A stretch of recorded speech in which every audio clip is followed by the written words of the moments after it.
আসসালামু আলাইকুম। এখন আপনারা দেখবেন সংবাদ শিরোনাম।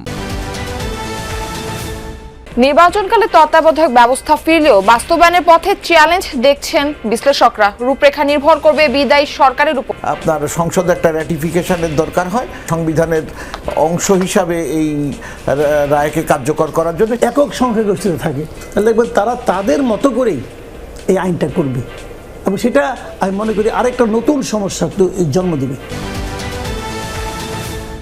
জোট প্রার্থী বাছাইয়ে কৌশলগত অবস্থানে এনসিপি, রাজনৈতিক মেরুকরণের আভাস, সমঝোতা না হলে একক নির্বাচন। সংস্কার সহ যে সমস্ত এজেন্ডাকে আমরা সামনে এনেছি, এই এজেন্ডাগুলো যাদের সাথে মিল হবে তাদের সাথে জোট হবে। চাঁদাবাজি, সন্ত্রাস, এই বিষয়ে আমাদের দ্বিমতের জায়গা রয়েছে। এই বিষয়গুলো আমাদের সব দলের সাথে আলোচনা চলমান আছে। যাদের সাথে এই বিষয়ে আন্ডারস্ট্যান্ডিং হবে তাদের সাথে হয়তো আমাদের জোট হওয়ার সম্ভাবনা রয়েছে।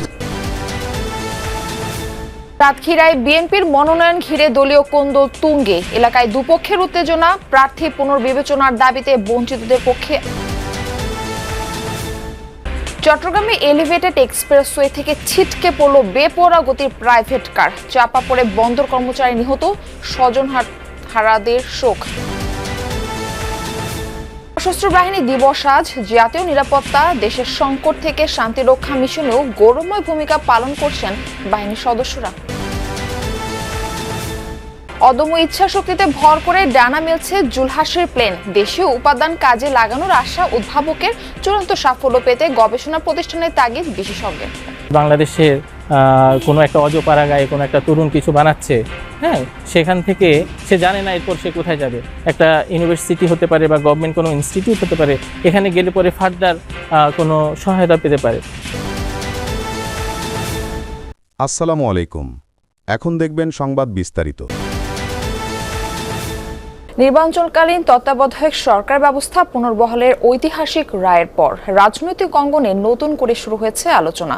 সুপ্রিম কোর্টের এই রায়কে গণতন্ত্র চর্চা ও ভোটাধিকার পুনরুদ্ধারের গুরুত্বপূর্ণ মাইলফলক হিসেবে দেখা হচ্ছে। তবে তা বাস্তবায়ন প্রক্রিয়া মোটেও সহজ হবে না বলে মনে করছেন বিশেষজ্ঞরা। তারা বলছেন, তত্ত্বাবধায়ক সরকারের রূপরেখা কেমন হবে তা ওই সময়ের বিদায়ী সরকারের উপর অনেকখানি নির্ভর করবে। নির্বাচনকালীন তত্ত্বাবধায়ক সরকার ব্যবস্থা পুনর্বহালের পক্ষে রায় দিয়েছে আপিল বিভাগ। ঐতিহাসিক এই রায়ের পর রাজনৈতিক অঙ্গনে শুরু হয়েছে জোর আলোচনা। রায়ে বলা হয়েছে, সংসদ ভেঙে গেলে 15 দিনের মধ্যে দায়িত্ব নেবে তত্ত্বাবধায়ক সরকার। যদিও এটি কার্যকর এবার হচ্ছে না, বরং দেখা যাবে পরের বার অর্থাৎ চতুর্দশ সংসদ নির্বাচন থেকে। এই ধরনের রায়ের পরে আপনার সংসদে একটা র্যাটিফিকেশনের দরকার হয়। আপনার সংসদে এই সংবিধানের অংশ হিসাবে এই রায়কে কার্যকর করার জন্য সেই র্যাটিফিকেশনটা হয়তো আমাদের সামনে যে আপনার সংসদ আসছে সেই সংসদের পাশ করে এটাকে হয়তো আপনার নতুন করে সংবিধান ছাপিয়ে আপনার আগের অবস্থায় ফিরিয়ে নিয়ে যাওয়া হবে। জোটবদ্ধ নাকি একক নির্বাচন, এনসিপির ভোটের কৌশল নিয়ে চলছে নানা আলোচনা। আভাস আছে নতুন রাজনৈতিক মেরুকরণেরও।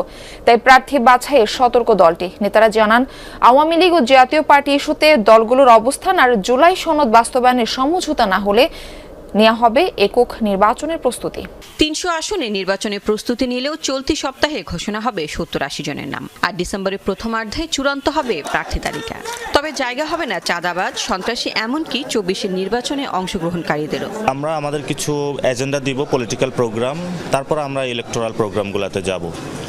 আপাতত আমরা ভাইভাটা কমপ্লিট করে তারপরে প্রথম একটা স্লটে 100 স্লটের একটা ঘোষণা করব।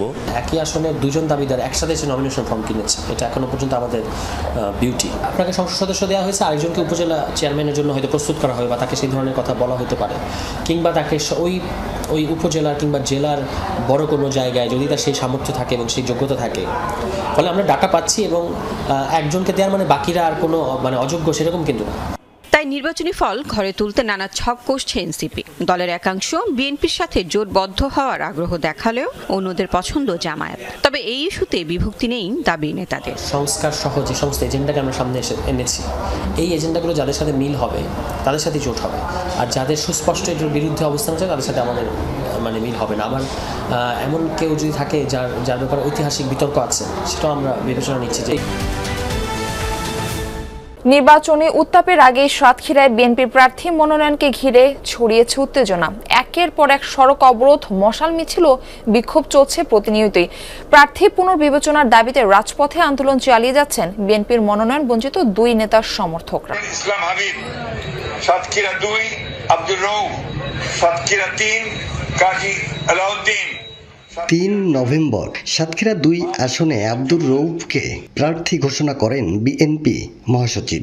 এতে ক্ষোভে ফেটে পড়ে তৃণমূল। রাতেই মহাসড়কে চলে মশাল মিছিল। কোনটিতে স্থানীয় বিএনপি নেতাকর্মীদের একাংশ চান জেলা বিএনপির সাবেক সদস্য সচিব আব্দুল আলিমকে। দফায় দফায় সাতক্ষীরা খুলনা মহাসড়ক অবরোধ করে বিক্ষোভ, মশাল মিছিল অব্যাহত রেখেছে আলিম সমর্থকরা। জনগণের সাথে ছিল চেয়ারম্যান আব্দুল আলিম।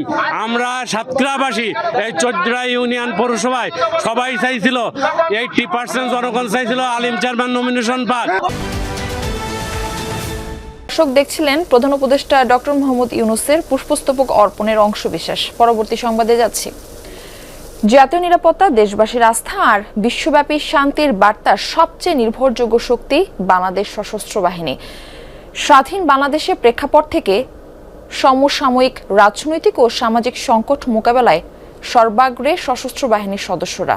একই সাথে দুর্যোগ মোকাবেলায় সদা প্রস্তুত বাহিনী। দেশীয় গণ্ডি পেরিয়ে বিশ্ব শান্তি রক্ষায়ও সশস্ত্র বাহিনীর রয়েছে গৌরবান্বিত ভূমিকা। সশস্ত্র বাহিনী দিবস উপলক্ষে আহমেদ রেজার প্রতিবেদনে থাকছে এর বিস্তারিত। 1971 সালের 21 নভেম্বর দেশমাতৃকার স্বাধিকার রক্ষায় পাকিস্তানের সাথে চলছে তুমুল লড়াই। তৎকালীন সেনা, নৌ ও বিমান বাহিনীর সদস্যরা প্রথমবার সম্মিলিতভাবে যৌথ অভিযান পরিচালনা করেন এই দিনেই। পরাস্ত হয় শত্রুপক্ষ। 3 বাহিনীর সমন্বিত আক্রমণ বিজয়কে ত্বরান্বিত করে। মুক্তিযুদ্ধে সশস্ত্র বাহিনীর অবদানকে স্মরণীয় করে রাখতে প্রতি বছর 21-এও আস্থা ভরসার নাম সশস্ত্র বাহিনী। জাতীয় নিরাপত্তা, আস্থা আর স্থিতির মূল ভিত্তি হয়ে তারা আছে সীমান্তে, আকাশে, সমুদ্রে আর সাধারণ দেশবাসীর ঠিক পাশে। কৌশলগত প্রতিরক্ষায় সশস্ত্র বাহিনীর পেশাদারিত্ব জনমনের সমাদৃত, স্বীকৃত আন্তর্জাতিকভাবেও। ইনএইড টু সিভিল পাওয়ারে সংকট, অস্থিরতা বা জরুরি পরিস্থিতিতে আইনশৃঙ্খলা রক্ষাকারী বাহিনীকে সহায়তা করছে তারা। সাম্প্রতিক বছরগুলোতে এই ভূমিকাই তাদেরকে সাধারণ মানুষের কাছাকাছি নিয়ে এসেছে। দেশ যখন ঝুঁকিতে, তখনই সশস্ত্র বাহিনী প্রথম সারিতে। আমাদের দেশের ডিফেন্স পলিসির একটা অন্যতম নিয়ামক হচ্ছে pro people arm forces. Bangladesh সেনাবাহিনী, সর্বদাই বাংলাদেশ সশস্ত্র বাহিনী অ্যাজ এ হোল, আমরা সর্বদাই জনগণের পাশে থেকে জনগণের জন্যই কাজ করে যাওয়ার জন্য উদ্বুদ্ধ আছি। আন্তর্জাতিক পরিসরেও বাংলাদেশের সুনামের বড় বাহক সশস্ত্র বাহিনী। জাতিসংঘ মিশনে বাংলাদেশের শান্তিরক্ষীরা দীর্ঘদিন তুলে ধরেছেন সাহস, শৃঙ্খলা আর মানবিকতার উদাহরণ। যুদ্ধবিধ্বস্ত দেশের নিরাপত্তা থেকে চিকিৎসা, উদ্ধার, পুনর্বাসন, সব জায়গায় তাদের পদচারণা। আনন্দ শেষে প্রাইভেট কারে পতেঙ্গা সৈকত থেকে ফিরছিলেন 5 জন। এলিভেটেড এক্সপ্রেসওয়েতে গাড়ি চলছিল বেপরোয়া গতিতে। গাড়িটি নিয়ন্ত্রণ হারিয়ে পড়ে যায় নিচে। সেই গাড়ির নিচে চাপা পড়ে প্রাণ যায় একজনের। উপার্জনক্ষম সদস্যকে হারিয়ে নিঃস্ব পরিবারটি। এই ঘটনায় গাড়িটিতে থাকা 5 জন হাসপাতালে ভর্তি। সান্ত্বনা কি পারবে তরুণ আলভির বাবা হারানোর শোক ভুলিয়ে দিতে? চট্টগ্রাম বন্দরে সামান্য চাকরি করতেন আলভির বাবা মোহাম্মদ শফি। অনটনের সংসারটা কোনো রকমে টেনে নিচ্ছিলেন তিনি। পরিবারের